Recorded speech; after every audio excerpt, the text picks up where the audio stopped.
Spreading and growing, the Tibetans all around the world are proving ever more strong, dedicated and successful, not only in their personal lives, but also in the struggle for freedom in Tibet and for justice all around the world. Our today's guest is one such individual. In 2018, she made history by becoming the first person of Tibetan heritage to be elected to public office in North America. She was re-elected in 2022. Let us welcome Bhutila Karpoche, the Member of Provincial Parliament for Parkdale High Park, Ontario, Canada, and the Deputy Speaker of 43rd Parliament of the Ontario Legislature. Tashdile Bhutila. Tashdile. Bhutila, briefly take us through your journey of being immigrant in Canada. Sure. So, like so many Tibetan families before my own, my family migrated to Canada. And we landed in Toronto in a neighborhood called Parkdale. And Parkdale, you know, for anybody who knows about it, is a neighborhood that has welcomed so many immigrants from around the world. In fact, one of the main streets in Parkdale is called Jameson and was also referred to as the landing strip because so many immigrant communities have lived in Parkdale, rebuild their lives, and so did the Tibetan community, and my family was part of that. And, you know, living in Parkdale, I was able to have a very strong sense of community. Parkdale is a very welcoming, Toronto in Canada is a very welcoming place, and for immigrants as well. And, you know, there are so many strong supports, settlement services, strong public services like public libraries, you know, that I was able to benefit from and use to be able to rebuild my own life together with my family. So I then pursued my undergraduate studies. And I continued that through my master's, and I started my doctorate. Unfortunately, or fortunately, whatever way you want to see it, I got elected, and so I had to pause my studies for a little while.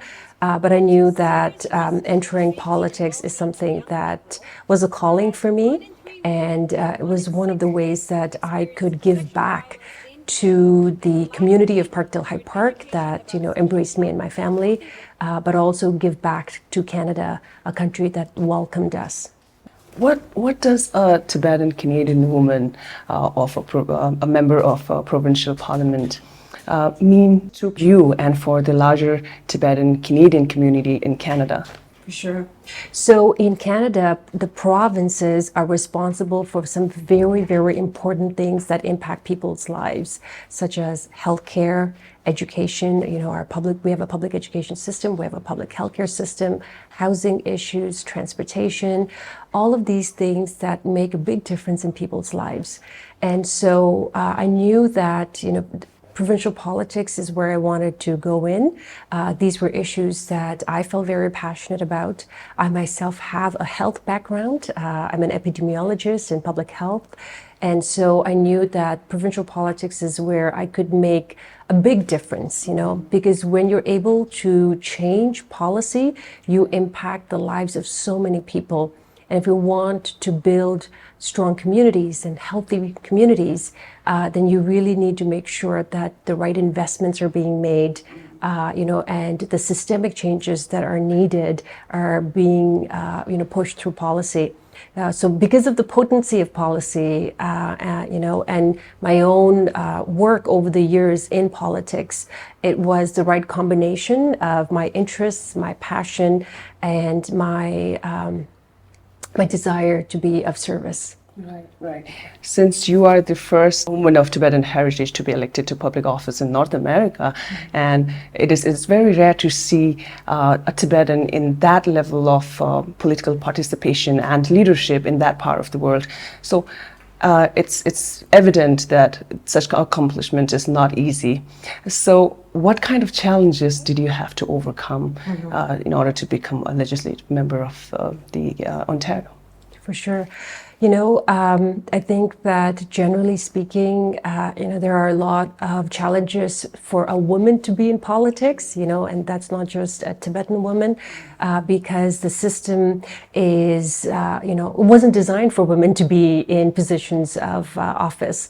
And when you add being an immigrant woman, when you add being a young woman, and I say young because I have young children, there are a lot of barriers that we face in being able to enter politics and to be able to continue to stay in elected office. I certainly could not have done this work without the support from so many people. And of course, I have thankfully a very strong support from my own constituents. And I'm very grateful that in both the elections, I won by large margins, which just shows me that I have a strong mandate to continue the work that I have been doing. My community and my constituents support the work. It's a big confidence boost in terms of knowing that the path that you're heading in is the right one. Certainly, I would not be able to do any of it without the support of my own parents, my in-laws, and extended family who really step in to help with the kids, to help with all other family matters, because this role is a very demanding role. And I think that also one of the things perhaps not a lot of people know is that you can't just run for elected office. You first have to win the nomination of your party. And that in itself is a challenge. The district or the riding that we call in Canada that I represent has been held by my party for the last decade, actually more than that. And so it was one that many people were very interested in seeking the nomination and becoming the candidate. It was a very long process, very long campaign, but ultimately I was able to secure the nomination and then finally begin the work of actually becoming an elected representative as the member of Provincial Parliament. So there's a lot of work, years of work that goes on to get to where you are. But also I think another important thing to keep in mind and what people should know is that we do this work of politics as an extension of the work that we've already been doing in the community. Certainly that is very true to me. Even before getting into politics, I was active locally on housing issues, specifically on tenant issues, on workers' rights issues, because of my passion in healthcare. Defending our public healthcare system is important to me. And that work has been happening, I would say, pretty much right after I arrived in Canada, and so it's a long journey to get to where I am and to be able to do it in a way that has the strong support of my community. During your tenure, we have witnessed a lot of support from the Canadian House of Commons in terms of its support towards human rights in Tibet. The Canadian Parliament has hosted few testimonies of Sikyong and of the advocates with regards to situation inside Tibet and the situation of Tibetan political prisoners, the case of the missing Panchen Lama. How do you see, from your perspective, Canadian government's policy towards China and Tibet evolve over the years? Mm-hmm. So, well, first I would like to say that a lot of the work that happens on the Tibet issue does happen at the federal level. I'm a provincial representative. Of course, there's a lot that happens provincially as well, as I brought forward the legislation to recognize July as Tibetan Heritage Month. We have an Ontario Parliamentary Friends of Tibet group, which is a cross-party, non-partisan group, elected representatives from all political parties who support the Tibetan cause and the issue, as well as hosting an annual Tibet Day and things like that. So those are kind of events and activities and truly sort of advocacy work that happens, has been happening for a very long time.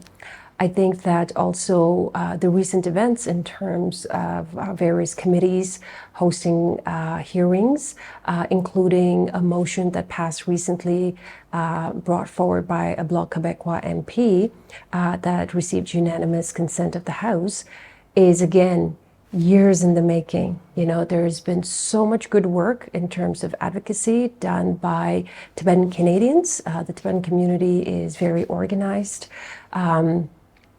Particularly, I think the advocacy work that has been done by the Canada-Tibet Committee. They are a national advocacy group that has existed for decades. They have done this work, you know, over so many years, and very specifically in the recent years, I think in the last 2 or 3 years, worked with the Bloc to bring forward this motion. You know, so again, as I shared in my comments at the youth forum, things don't happen overnight. Sometimes it appears that way, but it is the result of the hard work and advocacy that is being done on the ground over many years. Right. So we talk about the young Tibetans growing up in the different parts of the world and their political participation and leadership in the countries of their residence. Tibetan Canadian community in Canada is relatively small and very young immigrant community. How do you think the participation, political participation of that Tibetan Canadian community in Canada's politics have changed over the years? And you yourself have set a great example. You have been voted Toronto's top local politician by Toronto Star readers, best MPP multiple times by Now magazine readers, one of the Toronto's most inspirational women of the year, one of the Canada's top 25 immigrants. The political participation level of the Canadian Tibetan community, how they can increase their presence and recognition in this part of the world. You know, it reminds me of a question that I got asked quite early on after I won my first election in 2018. You know, somebody asked me saying, the Tibetan community is a relatively new immigrant group. How is it that you already have an elected representative from your heritage in public office? And so I had to explain that while we may be new to Canada, you know, we're not new to activism. We're not new to advocacy and organizing. This is, you know, the result of us being stateless, you know, and this is through generations of work. So we are politically active. We have a political consciousness that we grow up with since a very young age. And so I think it is quite natural that that work extends to other issues, particularly issues that impact our communities in Canada. And certainly that was the case for me. You know, I obviously started in the Tibetan freedom movement. It was something that came to me quite naturally that I wanted to do. And I have to say that as a Tibetan, and I see it all the time in the Tibetan community in Canada, these are things that come very natural to us. You know, we as a community are very giving and caring. You know, people, we have been taught from a very young age that we have to be compassionate. It's part of our Buddhist upbringing as well. And that sense of compassion and concern for all sentient beings, it permeates. And so the political activism, because of the politics, but also because of our values, you know, is something that we do quite naturally. So in Canada, it's the same. We organize, we're active on many issues, and you know, we really, for the size of our community, we really punch above our weight. We're quite a dynamic community. Right. Bhutila, coming back to being a woman and being in that very demanding role, a woman, a mother, a wife, and tending to the families. As a member of Ontario New Democratic Party, you are passionate about issues within social justice, public health. There are an increasing number of Tibetan women now coming out of their homes and, you know, being very active in workforce today. How do you think that we can increase the recognition of the roles that women play in society, our Tibetan society particularly, including empowering women in leadership roles? Well, as a Tibetan woman yourself as well, I think you will agree with me that, you know, in the Tibetan community, the women are incredibly powerful in the sense that, you know, when it comes to any kind of community-related work, it's women who step up to do the work. It's not often recognized, and definitely, you don't necessarily see that representation in leadership roles. But when you really look behind the scenes, it's the women that make it happen. For myself, I have had very strong role models in my own mom, my Amala. She's a very strong woman. She has always put obviously the needs and priorities of her family and us as children, but she was also, had a career of her own in business. And again, when I look at my grandmother, my Momala, she escaped Tibet on her own as a young woman with 4 little daughters, and was able to rebuild her life in Nepal. Again, starting everything from scratch at a time when there were no resources and systems that existed to support them. I come, like many Tibetans, I come from a very, strong generations of women, and I think that continues on in me, and I definitely see that in our community. I have to say, in Toronto, for example, the Tibetan Women's Association are an incredible group. They do so much good work, and their work extends beyond, just organizing events, which are very important, that bring community together. But they're also active on various social issues, whether it comes to mental health and addiction, whether it comes to gender-based violence. The Tibetan Women's Association of Ontario have really made their mark and really making a big impact in the community. So I think that Tibetan women have always done it. It is, of course, different in the sense that, for me, I am in an official position as an elected representative, but the barriers that I'm breaking has been the result of many women that came before me. I certainly would not have been able to do any of that had it not been for strong Tibetan women ahead of me, including my own Amala and Momala. And I know that there will be many more young women who will step up in various leadership roles. Thank you so much, Bhutila, for agreeing to do this interview with us today. It was an absolute honor to have you join us in this conversation. Thank you. It's a pleasure to be here. Thank you. Okay.